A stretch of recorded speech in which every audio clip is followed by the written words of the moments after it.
Hello everyone, how are you all? In the previous video we discussed about the chapter 2nd of economics, that is sectors of Indian economy for class 10th, and in this video we will be discussing NCERT exercise as well as the important question answers that may come in your examination. So let's start. The first question is fill in the blanks. The next question is after that is choose the correct option. Third is match the following and fourth is odd one out. So ये जो questions हैं ये 1 mark में आ सकते हैं आपके board examination में. So let's start. The first fill in the blank is employment in the service sector has not increased to the same extent as production. बिल्कुल सही. जितना प्रोडक्शन हुआ है टर्जरी सेक्टर में, सर्विस सेक्टर में, वो उतना एम्प्लॉयमेंट नहीं दे पाया. Second, workers in the tertiary sector do not produce goods. Yes, tertiary होगा आंसर क्योंकि वो सर्विस प्रोवाइड करते हैं. Third, most of the workers in the sector enjoy job security. Organise sector में जॉब सिक्योरिटी जो है वर्कर्स को मिलती है. Fourth, a large proportion of labours in India are working in the unorganised sector. ऐसा sector जो unorganised है वहाँ पे बहुत सारे लार्ज अमाउंट में लेबर्स काम करते हैं. Fifth, cotton is a natural product and cloth is a manufactured product. तो कॉटन के साथ क्या आएगा? नेचुरल, और क्लॉथ क्या है? मैन्युफैक्चर्ड है. The activities in primary, secondary and tertiary sectors are interdependent. Interdependent का मीनिंग क्या है? कि एक दूसरे पे निर्भर हैं. इंडिपेंडेंट का मतलब एक दूसरे पे निर्भर नहीं है. Next question is choose the correct. First question, the sectors are classified into public and private sector on the basis of. तो पब्लिक और प्राइवेट सेक्टर जो है ओनरशिप के बेस पे होते हैं कि कौन उन्हें ओन करता है, कौन उनका मालिक है. Second, production of a commodity mostly through the natural process is an activity in primary sector. जो कमोडिटी जैसे कि हम मिल्क प्रोड्यूस करते हैं, काऊ हमें देती है, नेचुरल ट्रीज से हमें जो चीजें मिलती हैं वो प्राइमरी सेक्टर का पार्ट है.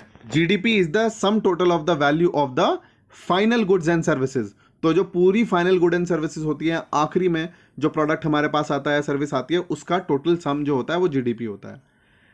In terms of GDP, the share of tertiary sector in 2011 and 12, 11 and 12 में हमारा जो प्रोडक्शन था वो 50 से 60% के बीच में था. Next is match the following. Unirrigated land, ऐसा लैंड जहां पे पानी की कमी हो, तो उसका आंसर होगा construction of canals bye the government. Fluctuation in income, income कभी कम हो रही है कभी ज्यादा हो रही है, तो इसके लिए क्या करना चाहिए? C, the government should take care of it. Third, debit burden, मतलब कि जो आपने कर्ज लिया है वो आप पे आ गया है, तो उसका क्या होना चाहिए? Banks to provide credit with low interest. Bank जब पैसे दे तो कम इंटरेस्ट पे लोन दे. Fourth, no jobs in off season, तो ऐसी जॉब्स जो बस सीजन वाइज हों, या विंटर्स में ही मिले, समर्स में ही मिले, तो क्या होना चाहिए उनके लिए? Setting up agro based mills, जिससे क्या होगा? एग्रीकल्चर प्रोड्यूस जो एक सीजन में हुआ उससे हम फैक्ट्री सेटअप करके उससे नए प्रोडक्ट्स बनाएंगे, तो वहां पे लोगों को रोजगार मिलेगा. Fifth, compel to sell the grains to the local traders as soon after the harvest. तो जैसे ही उनकी खेती होती है फार्मर्स की, उनको लोकल ट्रेडर्स को बेचना पड़ता है, तो उसके लिए क्या करें? उसके लिए कर सकते हैं कि कोऑपरेटिव मार्केटिंग सोसाइटीज बनानी चाहिए गवर्नमेंट को वहां पर, जो एक फिक्स रेट पे उन फार्मर्स से वो अनाज ले और फिर उसको ट्रेड करे उसका, जिससे फार्मर्स को फायदा हो. So question number 4 is odd one out and you have to answer why. So railway guide, washerman, tailor, potter, तो इसमें रेलवे गाइड जो है वो ऑड वन आउट है बिकॉज वो ऑर्गेनाइज सेक्टर में काम कर रहा है. Next, teacher, doctor, vegetable vendor, तो वेजिटेबल वेंडर जो सब्जी बेचने वाला है ही इज अनस्किल्ड, उसके पास स्किल्स नहीं है, जबकि doctor and teacher has skills to teach as well as to take care of the patient respectively. Next, postman, cobbler, soldier, police constable, तो आप यहां देखिए जो कॉबलर है ये ऑड वन आउट है बिकॉज ये अनऑर्गेनाइज सेक्टर में काम करता है. Next, MTNL, the Indian Railways, Air India, All India Radio and Sahara Airlines. तो यहां पर जो सहारा एयरलाइंस है ये पहले चलती थी, अब नहीं है सहारा एयरलाइंस, ये कंपनी बंद हो चुकी है, तो ये ऑड वन आउट है बिकॉज ये प्राइवेट सेक्टर की है. बाकी सब क्या है? गवर्नमेंट ओन करती है, तो पब्लिक सेक्टर. तो पब्लिक सेक्टर कौन सा होता है? जो गवर्नमेंट जिसको गवर्नमेंट के शेयर्स होते हैं, गवर्नमेंट के अंडर होता है, गवर्नमेंट ने खरीदा हुआ होता है, उसको हम कहते हैं पब्लिक सेक्टर. और जो किसी इंडिविजुअल ने या फिर किसी ग्रुप ने या फिर किसी ग्रुप ऑफ मेंबर्स ने खरीदा हुआ होता है प्राइवेटली, तो उनको प्राइवेट सेक्टर कंपनीज कहते हैं. नेक्स्ट, एक रिसर्च थी किसी स्कॉलर ने करी थी और प्लेस ऑफ वर्क देखा सूरत में लोगों का, तो ऑर्गेनाइज सेक्टर में 30% लोग काम करते हैं, अनऑर्गेनाइज में 70।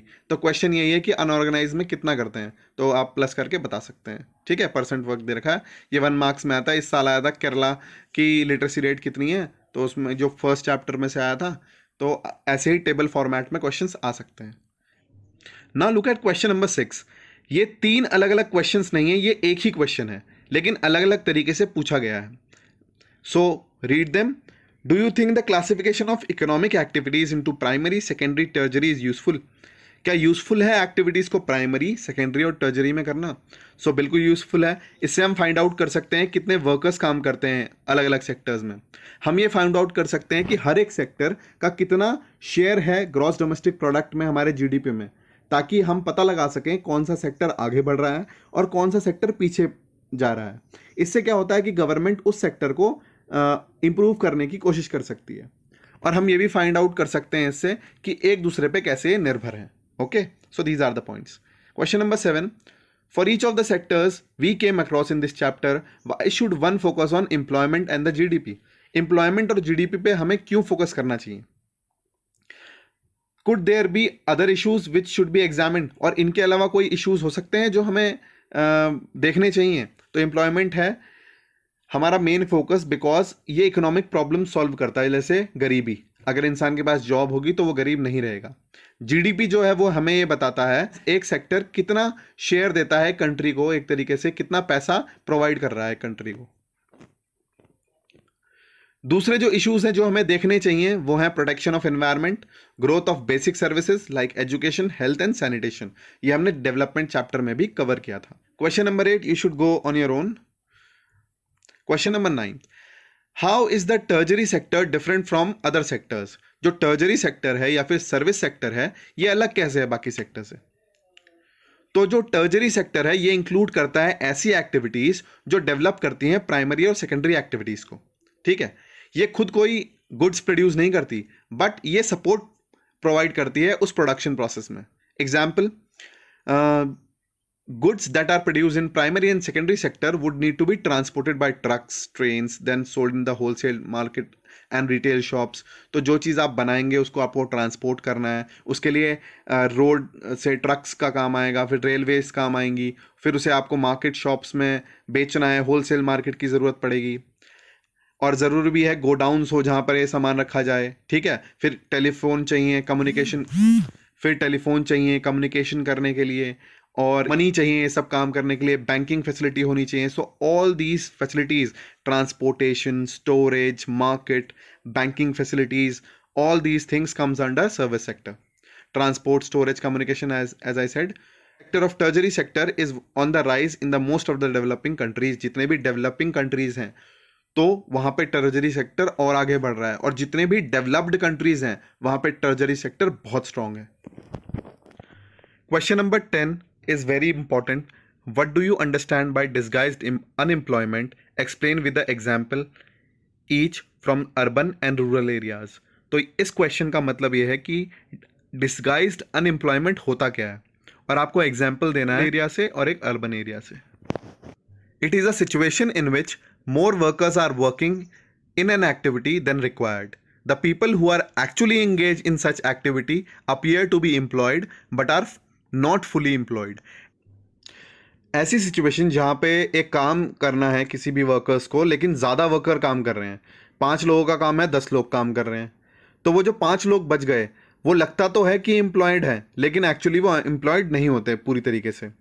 Like if the cultivation of 1 hectare land 10 workers are required, but instead of 10 15 काम कर रहे हैं, तो जो 5 वर्कर्स हैं वो डिस्गाइज्ड अनएम्प्लॉयड हैं। ठीक है, in such cases even if the surplus workers are removed, अगर वो 5 को रिमूव भी कर दिया जाए तो प्रोडक्शन में कोई नुकसान नहीं होगा। This type of unemployment is basically found in agriculture. This type of unemployment can also be called under employment. इसे अंडर एम्प्लॉयमेंट भी कहा जाता है because workers perform below there productivity level. तो वो 15 वर्कर उतना प्रोड्यूस नहीं कर रहे हैं जितना उन्हें करना चाहिए था। ठीक है, वो 10 कर रहे हैं, तो इसको अंडर एम्प्लॉयमेंट भी कहा जाता है। अब एक क्वेश्चन है कि ओपन अनएम्प्लॉयमेंट और डिस्गाइज्ड अनएम्प्लॉयमेंट में क्या डिफरेंस है? अनएम्प्लॉयमेंट वो सिचुएशन होती है जब इंसान के पास वर्क नहीं होता, काम नहीं होता। ठीक है, और डिस्गाइज्ड अनएम्प्लॉयमेंट मैंने आपको बताया ही। सो ओपन अनएम्प्लॉयमेंट का मतलब होता है the worker is ready to work but he is not able to find any work. It can occur in any sector, किसी भी सेक्टर में, प्राइमरी, टर्जरी या फिर सेकेंडरी सेक्टर में ये सब हो सकता है. ऐसी सिचुएशन जब इंसान को काम करने का मन तो है लेकिन उसके पास वर्क ही नहीं है. डिस्गाइज अनएम्प्लॉयमेंट वो अनएम्प्लॉयमेंट होता है कि अगर कोई इंसान काम कर रहा है और उसे हटा भी दिया प्रोडक्शन से, तो उसकी प्रोडक्शन पे कोई इफेक्ट नहीं पड़ेगा. So the next question is tertiary sector is not playing an significant role in development of Indian economy. Do you agree? क्या टर्जरी सेक्टर अपना उतना रोल प्ले नहीं कर रहा है डेवलपमेंट में इंडियन इकोनॉमी की? तो आप इस पे क्या अग्री करते हैं? अपने रीजंस दीजिए. So I do not agree with this statement because tertiary sector जो है वो बहुत अच्छा रोल प्ले कर रहा है डेवलपमेंट ऑफ इंडियन इकोनॉमी. अब क्या क्या पॉइंट्स हैं? Contribution to other sectors. जो टर्जरी सेक्टर है वो सपोर्ट प्रोवाइड करता है, जैसे ट्रांसपोर्टेशन, कम्युनिकेशन, बैंकिंग, जो प्राइमरी और सेकेंडरी को और अच्छा करे. Share in the GDP. अब देखिए 1971 में 30% था इसका शेयर जो टर्जरी सेक्टर है, बट 2010-11 में ये 50 से 60% के बीच में आ गया. Share in employment. अब लोगों को काम देने के क्षेत्र में भी जो टर्जरी सेक्टर है वो 1970-71 में 12% जो टोटल वर्किंग पॉपुलेशन थी उनको काम देता था, लेकिन अब 2009 और 10 में 20% तक पहुंच गया. 8% का इंक्रीज हुआ है. So it is increasing. So you can say that the tertiary sector is playing a crucial role in the development of Indian economy. Next question. The service sector in India employs two different kind of people. Who are these? तो जो service sector होता है उसमें दो तरीके के लोग काम करते हैं. पहले स्किल्ड, जिनके पास स्किल्स होते हैं, जैसे एज अ टीचर हमारे पास पढ़ाने के स्किल्स हैं. एंड एजुकेटेड पीपल, हमारे पास डिग्रीज हैं, हमारे पास वो नॉलेज है जो हमने पढ़ रखा है. That's why we are able to teach you this.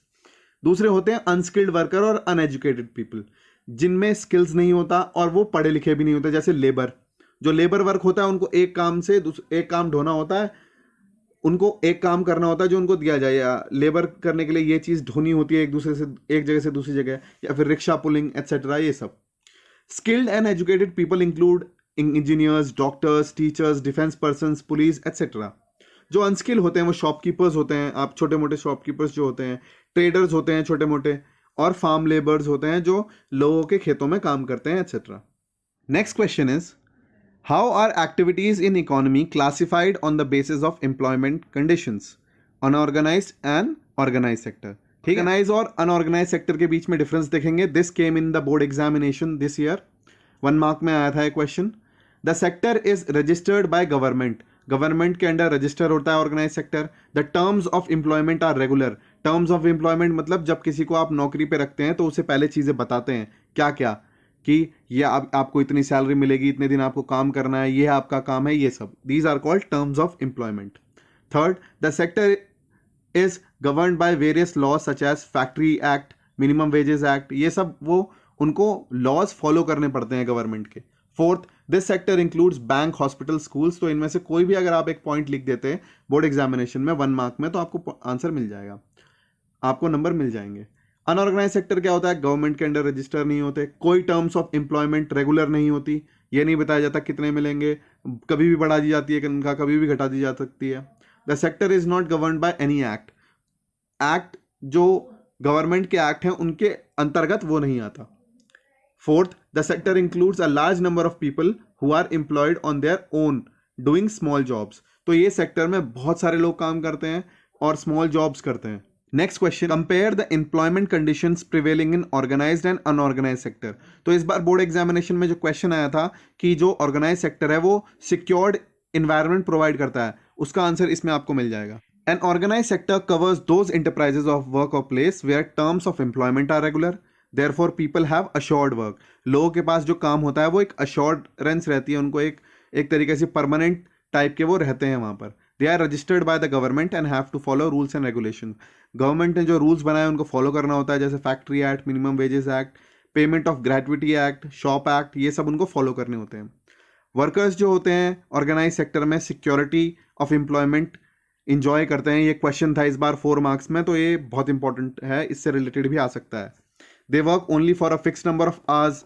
Fix number of hours के लिए काम करते हैं. अगर वो ज़्यादा काम करते हैं तो उनको ओवर टाइम दिया जाता है पैसा. सेवरल बेनिफिट्स मिलते हैं, जैसे उनको पेड लीव्स मिलती हैं, ड्यूरिंग हॉलीडेज उनको पैसे मिलते हैं, प्रोविडेंट फंड होता है उनका, पीएफ अकाउंट जिसे बोलते हैं, ग्रेचुइटी मिलती है जो 5 साल की सर्विस के बाद आपको अमाउंट मिलता है अगर आप जॉब छोड़े तो। They also get medical benefits, medical benefits भी मिलते हैं किसी किसी कंपनी में। If you work you get a medical cover. Under the laws the factory manager has to ensure facilities like drinking water and safe working environment. तो safe working environment और drinking water facility, sanitation, ये भी एक तरीके से आपको मिलते हैं। Explain the objectives of implementing the NREGA 2005। ठीक है, तो नरेगा जो है national rural employment guarantee act 2005 ये क्या है? So this schemes targets the scheduled caste, scheduled tribe and the poor women who suffer from poverty. तो ये स्कीम जो है बेसिकली एससी लोगों के लिए, एसटीज लोगों के लिए, जिनको जो अंडर प्रिविलेज हैं, पुअर हैं, ठीक है, all those who suffer poverty, to provide livelihood to the people below the poverty line. जो पॉवर्टी लाइन से नीचे हैं, जो गरीब तबके के लोग हैं, ये स्कीम गारंटी करती है 100 डेज का वेज एम्प्लॉयमेंट। 100 डेज की एक साल में नौकरी आपको देती है, हर दिन आपको काम मिलेगा, एक साल में 100 दिन आपको काम मिलेगा, और जितने भी गरीब परिवार हैं, पॉवर्टी के नीचे रहते हैं, वो इसको अवेल कर सकते हैं। Under this scheme the gram panchayat after proper verification, gram panchayat जो होती है वेरीफाई करती है, रजिस्टर करती है लोगों के नाम और उनको एक जॉब कार्ड इशू करती है। The job card is legal document that entitles a person to ask for work under the act. और ये जॉब कार्ड की वजह से उसको हक मिलता है कि वो अपने जो एम्प्लॉयमेंट है वो ले सके। 15 दिन के अंदर उसको मिलेगा डिमांड करने के। अगर उसको वर्क नहीं मिल रहा है तो वो डिमांड कर सकता है कि मुझे वर्क नहीं मिल रहा है, 15 दिन हो गए। और अगर उसको वर्क नहीं मिल पाता तो उसको क्या मिलेगा? अनएम्प्लॉयमेंट अलाउंस मिलेगा, पैसे मिलेंगे उस 100 दिन के। ठीक है। क्वेश्चन नंबर 18 में आपको प्राइवेट सेक्टर्स और पब्लिक सेक्टर्स के बीच में डिफरेंस बताना है, फंक्शंस के बारे में बताना है उनके। ये देखते हैं अब इसे। It is controlled and manage by government, जो पब्लिक सेक्टर होता है। द मेन एम क्या होता है पब्लिक सेक्टर का? पब्लिक वेलफेयर, जो लोग हैं उनका भला हो। The sector provides basic facilities like education, सरकारी स्कूल होते हैं, हेल्थ प्रोवाइड कर जाते हैं, डिस्ट्रिक्ट हॉस्पिटल्स होते हैं, food and security to the people, जैसे आप देख सकते हैं पीडीएस सिस्टम होता है, public distribution system, ration shops होती हैं। एग्जाम्पल देखो, इंडियन रेलवेज, पोस्ट ऑफिस वगैरह, BSNL जो सर्विसेज हैं, ये सब प्राइवेट सेक्टर में आती है। ये सब पब्लिक सेक्टर्स में आती है। Next is private sector. ये कंट्रोल करे जाते हैं कुछ इंडिविजुअल्स या फिर ग्रुप ऑफ इंडिविजुअल्स के द्वारा। इनका मेन एम होता है कि मैक्सिमम प्रॉफिट कमाया जा सके। ठीक है। The sector provides consumer goods to the people, और ये सेक्टर चीज़ें प्रोवाइड करता है लोगों को। जैसे एग्जाम्पल है रिलायंस के बहुत सारे प्रोडक्ट्स आते हैं। अब तो रिलायंस जियो फ़ोन भी आ गए हैं। नेट क्वेश्चन नंबर 19 को छोड़ देते हैं, अभी सेल्फ एक्सप्लेनेटरी है ये तो। Well, give few examples of public sector activities and explain why the government has taken them up. तो कुछ पब्लिक सेक्टर एक्टिविटीज के बारे में आपको बताना है और गवर्नमेंट ने उन्हें क्यों अपने अंडर लिया है उसके। So there are several things needed for the society as a whole, like sanitation system होना चाहिए, तभी हमने स्वच्छ भारत अभियान के तहत टॉयलेट्स बनाए। सेफ ड्रिंकिंग वाटर होना चाहिए, जल अभियान होता है, ठीक है, जिसने एक जल मिनिस्ट्री बनाई है जिसमें हम टैप वाटर को प्रोवाइड करेंगे रूरल हाउस होल्ड में। एजुकेशन, राइट टू एजुकेशन हमारे गवर्नमेंट ने बनाया है। Which the private sector will not provide at a reasonable cost. ये सब चीज़ें जो प्राइवेट सेक्टर है वो एक रीजनेबल कॉस्ट पे नहीं प्रोवाइड करेगा, जिससे आम इंसान को वो अवेल कर सके, जो गरीब इंसान है। There are some activities which are government has to support. कुछ ऐसी एक्टिविटीज़ होती हैं जो गवर्नमेंट को सपोर्ट करनी चाहिए। ठीक है। The private sector may not continue their production और business unless government encourages it. और गवर्नमेंट जब तक इनकरेज नहीं करेगा प्राइवेट सेक्टर्स को, तब तक वो आगे नहीं बढ़ाएंगे। जैसे selling electricity at a cost of generation. अगर इलेक्ट्रिसिटी को गवर्नमेंट सस्ते दामों में प्राइवेट कंपनीज को दे, इससे क्या होता है, प्राइवेट कंपनीज जो प्रोड्यूस करेंगे गुड्स, वो एक लिमिटेड प्राइस होगी उनकी। ठीक है, जिससे लोगों को आसानी होगी खरीदने में। The government in India buys wheat and rice from farmers at a fair price. अब जब गवर्नमेंट ऑफ इंडिया है वो किसानों से जो उनका अनाज है वो एक फेयर प्राइस पे लेती है, उनको गोडाउन में स्टोर करती है और सस्ते दामों में बेचती है रेशन शॉप्स में अपनी पीडीएस सिस्टम के द्वारा। जिससे क्या होता है कि फार्मर्स का भी फायदा होता है और लोगों का भी फायदा होता है। It also the duty of the government to take care of the poorest and most ignored regions of the country through increased spending in such areas. अब जो इंडिया में ऐसे इलाके हैं जहाँ पे गरीबी ज़्यादा है, वहाँ पे गवर्नमेंट को इंफ्रास्ट्रक्चर डेवलपमेंट करना पड़ेगा, जॉब अपॉर्चुनिटीज क्रिएट करनी पड़ेंगी, then only we will be able to help the poor people. अब improvement of working of government कैसे इंप्रूव हो सकता है? Citizen should actively participate in election procedure. वो ऐसे नेता को चुने, ऐसे रिप्रेजेंटेटिव को चुने जो उनकी हेल्प करे। People should use RTI when ever not satisfy with any government department. अगर कोई ऐसा डिपार्टमेंट है जो लोगों की भलाई के लिए काम नहीं कर रहा है, हम राइट टू इन्फॉर्मेशन फाइल करके उसकी जानकारी ले सकते हैं। In how public sector contributes to the economic development of the nation. अब जो पब्लिक सेक्टर है, जो गवर्नमेंट के अंडर आता है, वो कैसे कंट्रीब्यूट करता है इकोनॉमिक डेवलपमेंट में? Development of infrastructure. इंफ्रास्ट्रक्चर होता है ढांचा, एक मजबूत ढांचा। The pace of industrial development can not be accelerated without establishment of infrastructure. जब तक फैक्ट्रीज नहीं होंगी, ठीक है, जब तक पैसा इन्वेस्ट नहीं होगा, तब तक कैसे मैन्युफैक्चरिंग हब बनेगा India? Its development requires huge capital investment which cannot be mobilized by private sector. इसलिए गवर्नमेंट को ही पैसा लगाना पड़ेगा। These projects do not promise higher profits। और ऐसे प्रोजेक्ट्स जो हैं ज़्यादा प्रॉफिट के नहीं होते, तो प्राइवेट सेक्टर उसमें इन्वेस्ट नहीं करता पैसा, गवर्नमेंट को इन्वेस्ट करना पड़ता है। Second point is development of backward areas. जो पिछड़े इलाके हैं उनको हमें क्या करना है? डेवलप करना है, ताकि जो इकोनॉमिक इनइक्वालिटी आई है, मतलब गरीबी और अमीरी में डिफरेंस है, वो कम हो सके। But the profit-seeking private industrialists often are not enthusiastic to set up industry in backward areas. Government therefore find it necessary to start industrial production in these areas on its own. तो जो private industries होती हैं वो ऐसी जगह देखती हैं जहाँ से उनको प्रॉफिट हो सके। तो पब्लिक सेक्टर को ही, जो गवर्नमेंट के अंडर है, उसे उन बैकवर्ड एरियाज में डेवलपमेंट की फैसिलिटीज़ प्रोवाइड करनी पड़ेंगी। बेसिक फैसिलिटीज़ जो होती हैं, जैसे health, quality education, elementary education, ये सब गवर्नमेंट को प्रोवाइड करना चाहिए, ताकि जो इंसान है वो डेवलप हो, लिटरेट हो, so he will be an asset to the country. Other problems देखो, जैसे हमारी कंट्रीज़ में माल नरिशमेंट की, नरिशमेंट कम है बच्चों में, हाई इन्फेंट मोर्टेलिटी रेट है, लास्ट चैप्टर में हमने पढ़ा है क्या है, अनसेफ ड्रिंकिंग वाटर फैसिलिटीज़ हैं, लैक ऑफ हाउसिंग फैसिलिटीज़ हैं, लोगों के पास घर भी नहीं है रहने के लिए, विच नीड स्पेशल अटेंशन। ये सिर्फ गवर्नमेंट सॉल्व कर सकती है, ये प्राइवेट इंडस्ट्रीज नहीं सॉल्व कर सकती। Next question, the workers of unorganised sectors need protection on the following issues, wages, safety and health, explain with examples. अब हमने ऑर्गेनाइज सेक्टर की बात करी थी, जहाँ पर जो टर्म्स ऑफ एम्प्लॉयमेंट होती है वो गवर्नमेंट के अंडर रजिस्टर्ड रूल्स के अकॉर्डिंग होती है, लेकिन अनऑर्गेनाइज में ऐसा कुछ नहीं होता, तो we need to protect them also. जो अनऑर्गेनाइज सेक्टर होता है वो स्मॉल और स्कैटर्ड यूनिट्स होती हैं, छोटी छोटी यूनिट्स होती हैं अलग अलग जगह पे, ठीक है, तो वो गवर्नमेंट कंट्रोल के अंडर नहीं होती, गवर्नमेंट के basically. Workers working in unorganise sector get less wages, और उनको उतनी तनख्वाह नहीं मिलती जितनी चाहिए। कोई प्रोविजन नहीं होता ओवर टाइम का, पेड लीव्स नहीं मिलती, हॉलीडेज नहीं मिलते, और अगर बीमार है तो लीव नहीं मिलती, तो ये सब चीज़ें उनको फेस करनी पड़ती है। Employment is subject to high degree of unsecurity, कभी भी निकाला जा सकता है अपने काम से। Large number of people doing small jobs such as selling on street or doing repair work comes under this unorganized sector। जो ठेली पे सब्जी बेचते हैं, फल बेचते हैं, या फिर छोटा मोटा रिपेयर का काम करते हैं, रिक्शा चलाते हैं, ये सब उसके अंडर आते हैं। सजेशंस क्या हो सकते हैं? Expanding the base of organise sector. Organise sector को हमने और फैलाना है और बड़ा करना है। And spread of education. If education will be there, people will get literate and they will be able to join the organise sector. The following table is a GDP in rupees, crore में दिया हुआ है GDP primary, secondary और टर्जरी का, 1950 का और 2011 का। ये क्वेश्चन 1 मार्क में आ सकता है, ऐसे टेबल बना देंगे और आपको एक क्वेश्चन दे देंगे और सॉल्व करना होगा। Calculate the share of 3 sectors, ये मैथ्स का एक तरीके से क्वेश्चन है, इसको आप देखिए, समझिए, करने की कोशिश करिए, नहीं आता तो I will tell you. Okay, so this is all from the second chapter. Take care, God bless you, जय हिंद।